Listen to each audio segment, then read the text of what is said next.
सभी दोस्तों को राम राम नमस्ते। दोस्तों, रामायण बालकांड कामदेव का आश्रम। दोस्तों, वीडियो को पूरा देखना, अधूरा वीडियो मत देखना। पूरा वीडियो देखने से पूरा ज्ञान मिलेगा, अधूरा वीडियो देखेंगे तो अधूरा ज्ञान रहेगा। शुरू करते हैं। दूसरे दिन ब्रह्म मुहूर्त में निद्रा त्याग कर मुनि विश्वामित्र तीर्ण सेवाओं पर विश्राम करते हुए राम और लक्ष्मण के पास जाकर बोले, हे राम और लक्ष्मण, जागो, रात्रि समाप्त हो गई है। कुछ ही काल में प्राची में भगवान भुवन भास्कर उदित होने वाले हैं। जिस प्रकार वे अंधकार का नाश कर समस्त दिशाओं में प्रकाश फैलाते हैं, उसी प्रकार तुम्हें भी अपने पराक्रम से राक्षसों का विनाश करना है। नित्य कर्म से निवृत्त हो आओ, संध्या उपासना करो, अग्निहोत्रादि से देवताओं को प्रसन्न करो, आलस्य को त्यागो और शीघ्र उठ जाओ, क्योंकि अब सोने का समय नहीं है। गुरु की आज्ञा प्राप्त होते ही दोनों भाइयों ने शैया त्याग दिया और नित्य कर्म एवं स्नान ध्यान आदि से निवृत्त होकर मुनिवर के साथ गंगा तट की ओर चल दिए। वे गंगा और सरयू के संगम, जहाँ पर ऋषि मुनियों तथा तपस्वियों के शांत व सुंदर आश्रम बने हुए थे, वहाँ पर पहुँचते ही एक अत्यधिक सुंदर आश्रम को देखकर रामचंद्र ने गुरु विश्वामित्र से पूछा, हे गुरुवर, यह परम रमणीक आश्रम किन महर्षि का निवास स्थान है? राम के प्रश्न के उत्तर में ऋषि विश्वामित्र ने बताया, हे राम, यह एक विशेष आश्रम है। पूर्व काल में कैलाशपति महादेव ने यहाँ घोर तपस्या की थी। संपूर्ण विश्व उनकी तपस्या को देखकर विचलित हो उठा था। उनकी तपस्या से देवराज इंद्र भयभीत हो गए और उन्होंने शंकर जी के तप को भंग करने का निश्चय किया। इस कार्य के लिए उन्होंने कामदेव को नियुक्त कर दिया। भगवान शिव पर कामदेव ने एक के बाद एक कई बाण छोड़े, जिससे उनकी तपस्या में बाधा पड़ी। क्रुद्ध होकर महादेव ने अपना तीसरा नेत्र खोल दिया। उस तीसरे नेत्र की तेजोमयी ज्वाला से जलकर कामदेव भस्म हो गए। देवता होने के कारण कामदेव की मृत्यु नहीं हुई, केवल शरीर ही नष्ट हुआ। इस प्रकार अंग नष्ट हो जाने के कारण उसका नाम अनंग हो गया और इस स्थान का नाम अंगदेश पड़ गया। यह भगवान शिव का आश्रम है, किंतु भगवान शिव के द्वारा यहाँ पर कामदेव को भस्म कर देने के कारण इसे कामदेव का आश्रम भी कहते हैं। गुरु विश्वामित्र की आदेश अनुसार सभी ने वहीं रात्रि विश्राम करने का निश्चय किया। राम और लक्ष्मण दोनों भाइयों ने वन से कंदमूल फल लाकर मुनिवर को समर्पित किए और गुरु के साथ दोनों भाइयों ने प्रसाद ग्रहण किया। तत्पश्चात स्नान, संध्या, उपासना आदि से निवृत्त होकर राम और लक्ष्मण गुरु विश्वामित्र से अनेक प्रकार की कथाएं तथा धार्मिक प्रवचन सुनते रहे। अंत में गुरु की यथोचित सेवा करने के पश्चात आज्ञा पाकर वे परम पवित्र गायत्री मंत्र का जाप करते हुए तीर्ण शैयाओं पर जा विश्राम करने लगे। ताड़का वध। स्त्री के रूप में ताड़का एक घोर पाप है और पाप को नष्ट करने में कोई पाप नहीं होता। हे राम, तुम इस पापनी का संहार कर दो। प्रातः काल स्नान, संध्यायो पासनादि कार्यों से निवृत्त होकर राम और लक्ष्मण गुरु विश्वामित्र के साथ सरिता तट पर पहुँचे। एक वनवासी मुनि ने विश्वामित्र के साथ 2 सुकुमार बालकों को देखा तथा उनका परिचय प्राप्त कर वे एक छोटी सी सुंदर नौका ले आए और विश्वामित्र से बोले, हे मुनिवर, आप इन राजकुमारों के साथ इस नौका पर बैठकर सरिता पार कर लीजिए। विश्वामित्र जी ने उस मुनि को धन्यवाद दिया और राम तथा लक्ष्मण के साथ नौका पर सवार हो गए।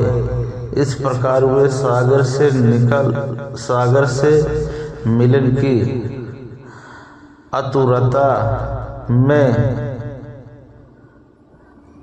कलकल नाद के साथ दौड़ती जा रही उस नदी को पार कर गए। नदी के उस पार एक भयानक वन था।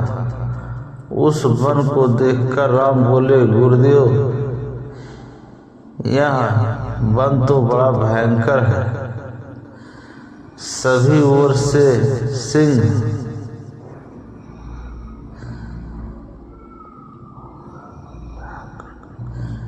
सिंह, बाघ आदि हिंसक पशुओं के दहाड़ने और हाथियों के चिघड़ने की ध्वनि आ रही है।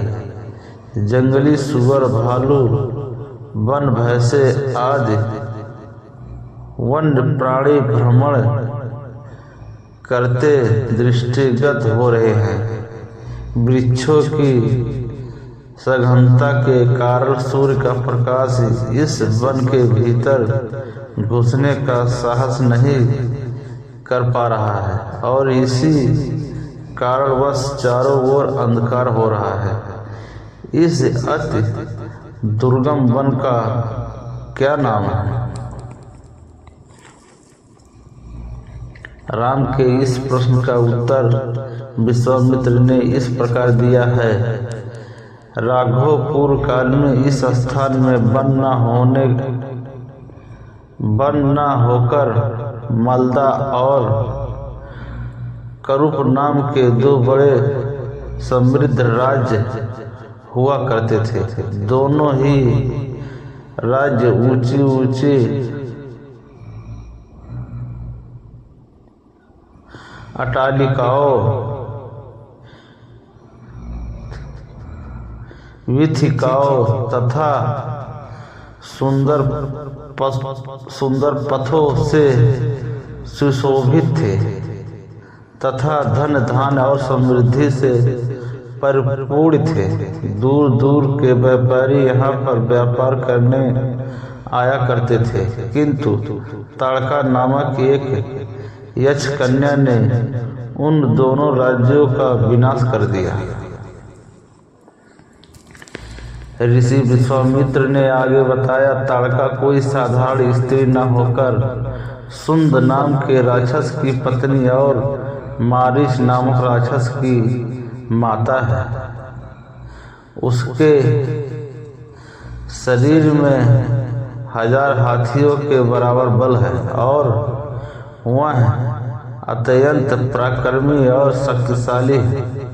इस प्रदेश को नष्ट करने के पश्चात ताड़का ने अपने पुत्र मारीच के साथ मिलकर यहाँ के समस्त निवासियों को मारकर खा डाला।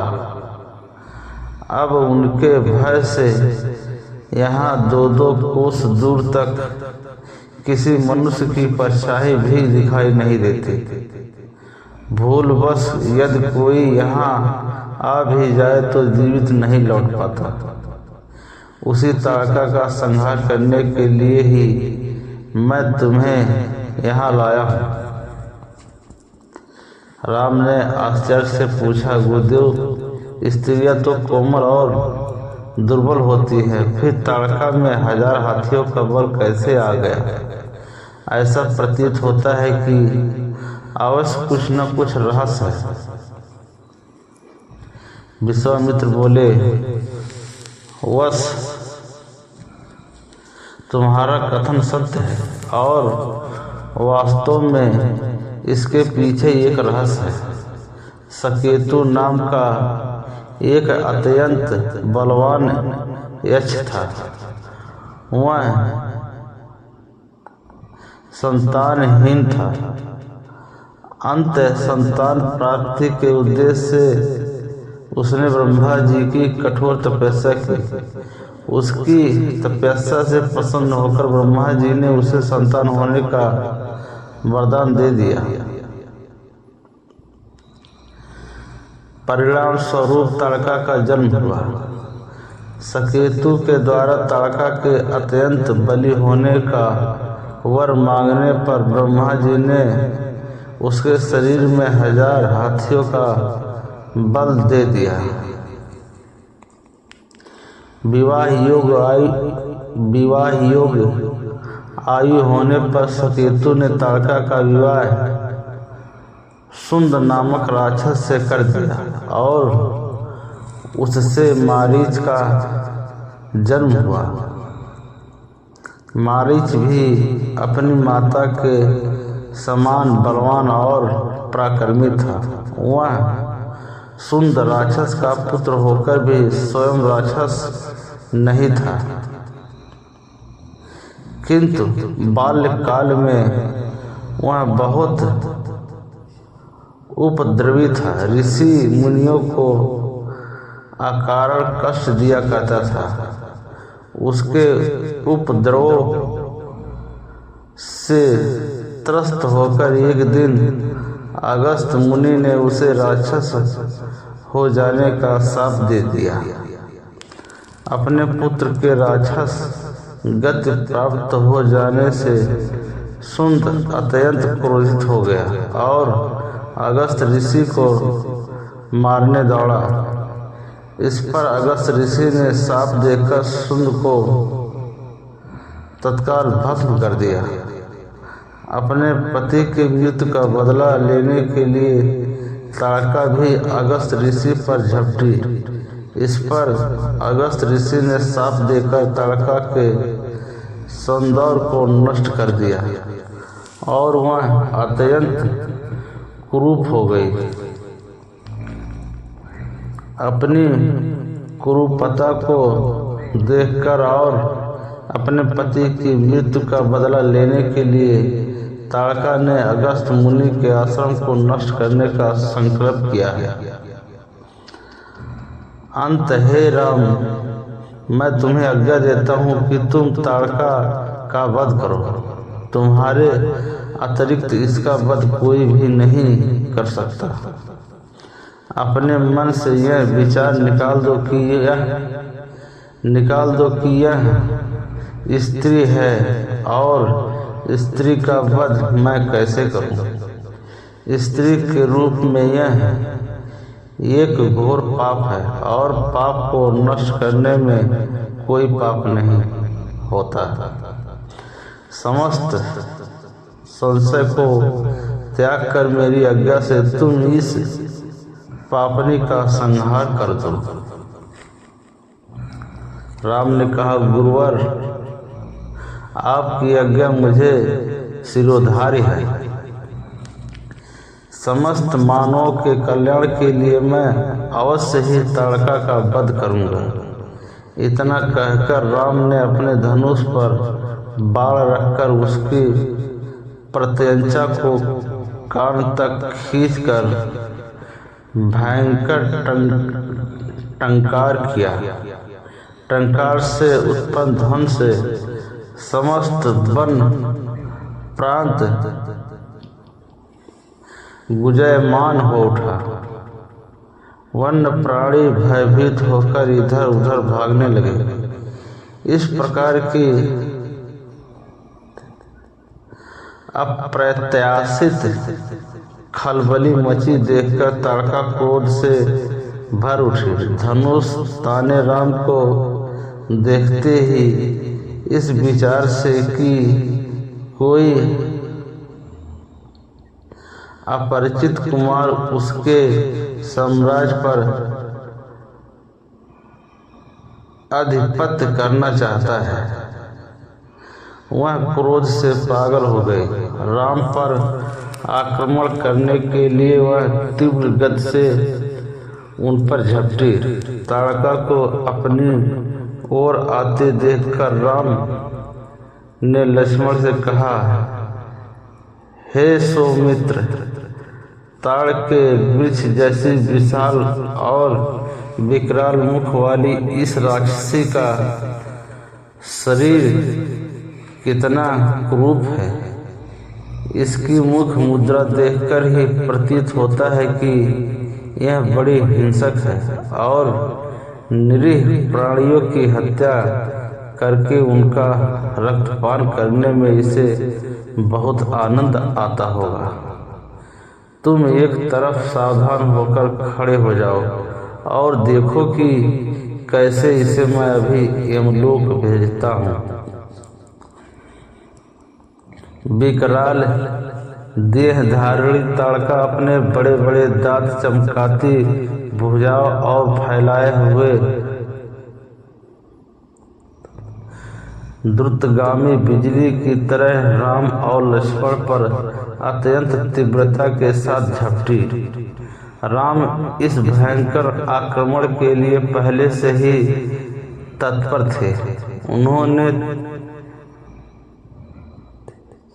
तीक्ष्ण बाण चलाकर उसके हृदय को छलनी कर दिया। उसके वक्षस्थल से गरम गरम रक्त की धारा प्रवाहित हो उठी। वह आक्रमण करने के लिए पुनः टूट पड़े। इससे पूर्व ही राम ने एक और बाण चला दिया जो सीधे उसके वक्ष में जाकर लगा। वह पीड़ा से चीखती हुई चक्कर खाकर भूमि पर गिर पड़ी और अगले ही क्षण उसके प्राण पखेरु उड़ गए। राम के इस रण कौशल और ताड़का की मृत्यु से ऋषि विश्वामित्र अत्यंत प्रसन्न हुए। उनके मुख से रामचंद्र के लिए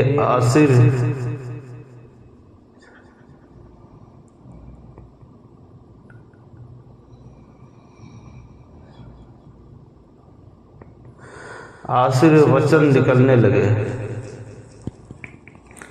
गुरु की आज्ञा से वहीं पर सभी ने रात्रि व्यतीत किया।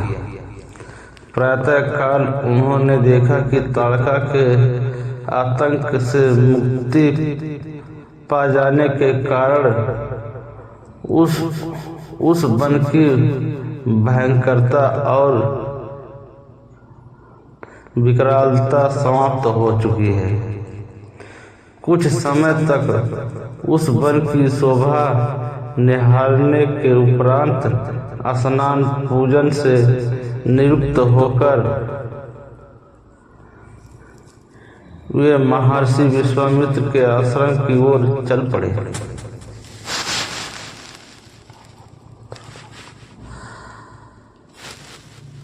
अलब्ध अस्त्रों का दान। मार्ग में एक सुरम्य सरोवर दृष्टिगत हुआ। सरोवर के तट पर रुककर विश्वामित्र कहा, हे राम, ताड़का का वध करके तुमने बहुत बड़ा मानव कल्याण का कार्य किया है। मैं तुम्हारे इस कार्य पराक्रम एवं चातुर्य से अत्यधिक प्रसन्न हूँ। मैं तुम्हें कुछ ऐसे दुर्लभ अस्त्र प्रदान करता हूँ जिनकी सहायता से तुम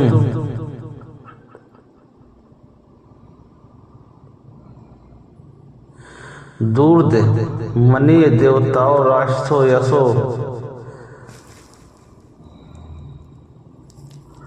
नागदिकों को भी परास्त कर सकोगे। ये चंड चक्र, धर्म चक्र, काल चक्र और इंद्र चक्र नामक अस्त्र है। इन्हें तुम धारण करो। इनके धारण करने के पश्चात तुम किसी भी शत्रु को परास्त करने का सामर्थ्य प्राप्त कर लोगे। इनके अतिरिक्त मैं तुम्हें विद्युत निर्मित वज्रास्त्र, शिव जी का त्रिशूल, ब्रह्मास्त्र, असीक और समस्त अस्त्रों से अधिक शक्तिशाली ब्रह्मास्त्र देता हूँ। इन्हें पाकर तुम तीनों लोकों में सर्वाधिक शक्ति संपन्न हो जाओगे। मैं तुम्हारी वीरता से इतना अधिक प्रसन्न हूँ कि तुम्हें प्रचंड मोदकी व शिखर नाम की गदाएं प्रदान करते हुए मुझे अत्यंत हर्ष हो रहा है। मैं तुम्हें सुखी और गीली दोनों ही प्रकार की असनी व पिनाक के साथ नारायण अस्त्र, अग्नि अस्त्र, व्याया अस्त्र, हयशिरास्त्र एवं क्रोच अस्त्र भी तुम्हें प्रदान करता हूँ। अस्त्रों के अतिरिक्त मैं तुम्हें कुछ पास भी देता हूँ जिनमें धर्म पास, काल पास एवं वरुणा पास मुख्य है। इनके पासों के द्वारा तुम अत्यंत फुर्तीले शत्रु को भी बाध कर निष्क्रिय बनाने में समर्थ हो जाओगे। राम कुछ अस्त्र ऐसे हैं जिनका प्रयोग असुर लोग करते हैं। नीति कहती है कि शत्रुओं को उनके ही शस्त्रों से मारना चाहिए। इसलिए मैं तुम्हें असुरों के द्वारा प्रयोग किए जाने वाले कंकाल, मुसल, घोर, कपाल और किंकड़ी नामक अस्त्र भी देता हूँ। कुछ अस्त्र का प्रयोग विद्याधर करते हैं। उनमें प्रधान अस्त्र है खड्ग, मोहन, प्रस्वापन, प्रशमन, सौम्य, वर्षण, संतापन, विलापन, मादनास्त्र, गंधर्वास्त्र, मानवास्त्र, पैशाचास्त्र, तामस और आदित्य, सोमनास्त्र।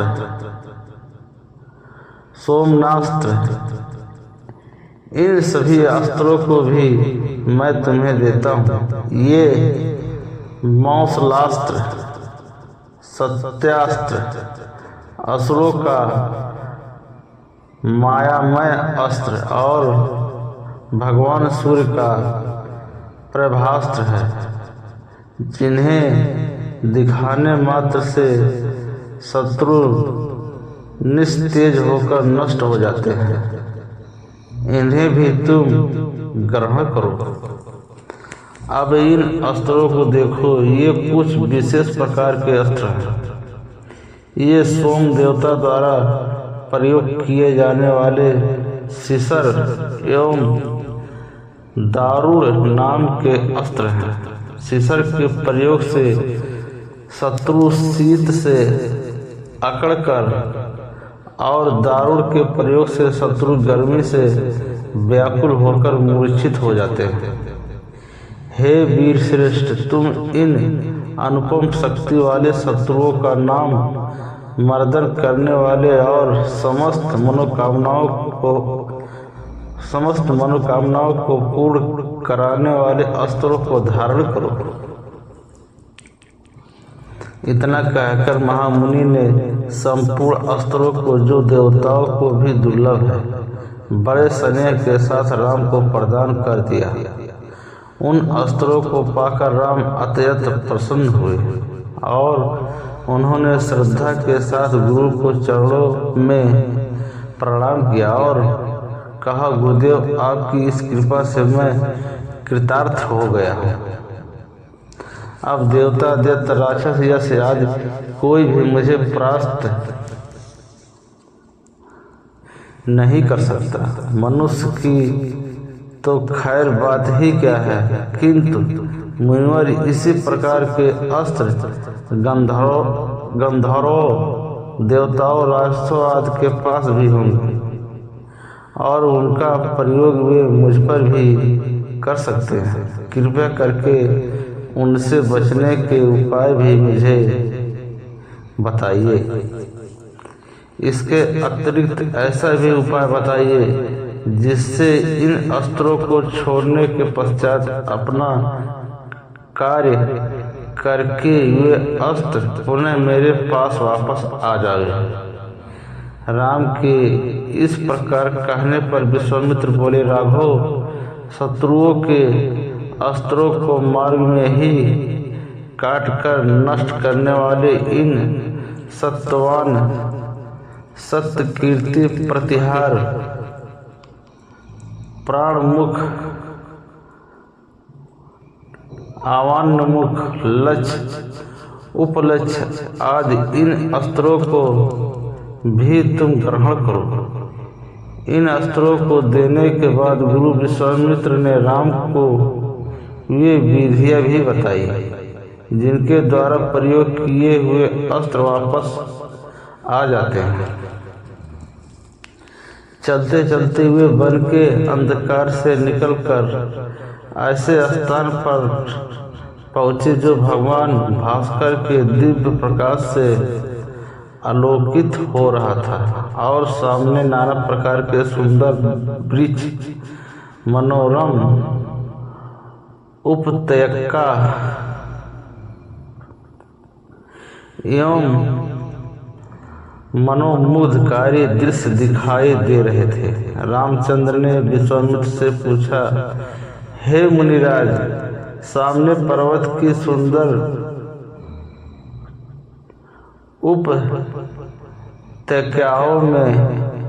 उपत्यकाओं में हरे हरे वृक्षों की जो लुभावनी पत्तियां दृष्टिगत हो रही है, उनके पीछे ऐसा प्रतीत होता है कि जैसे कोई आश्रम है। क्या वास्तव में ऐसा है या यह मेरी कल्पना मात्र है? वहाँ सुंदर सुंदर मधुर भाषी पक्षियों के झुंड भी दिखाई दे रहे हैं, जिससे प्रतीत होता है कि मेरी कल्पना निराधार नहीं है। जय श्री राम। दोस्तों, वीडियो को ज़्यादा से ज़्यादा शेयर करें और बताएं वीडियो कहाँ से देख रहे हैं और कमेंट करें। जय श्री राम।